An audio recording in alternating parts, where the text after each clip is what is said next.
How to finish a bowl. In the previous videos, you have learned how to center, open, and form a bowl.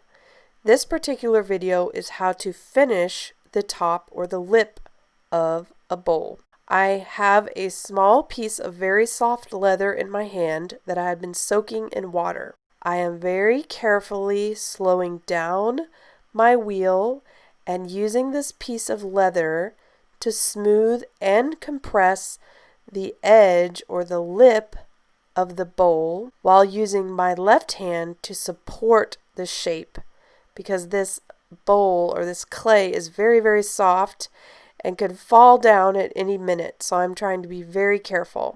Next, I have grabbed a sponge that I'm putting water on, and I'm trying to compress the rim or the very top lip of the bowl so it's not just slip.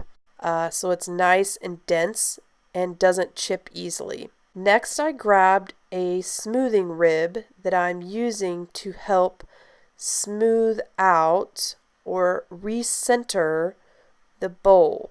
I had accidentally got it a little bit out of center. I'm using this tool to help me get it as uniform as I can with my hands. Obviously, every piece is made by hand and will not be perfect. We can use tools to help us make it as uniform as possible.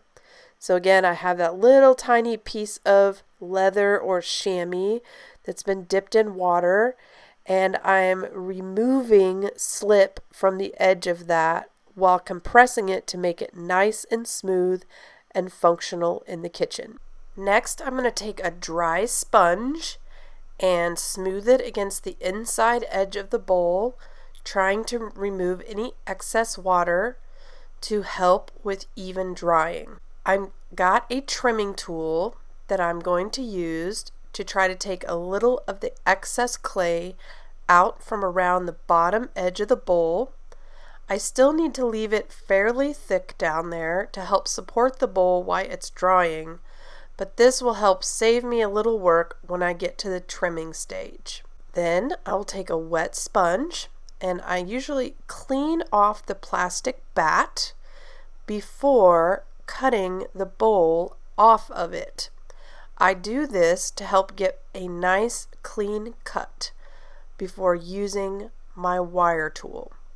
As you can see, I'm using my sponge to clean up a little bit of the rough edge on the side of the bowl. Next, I will grab my wire cutting tool.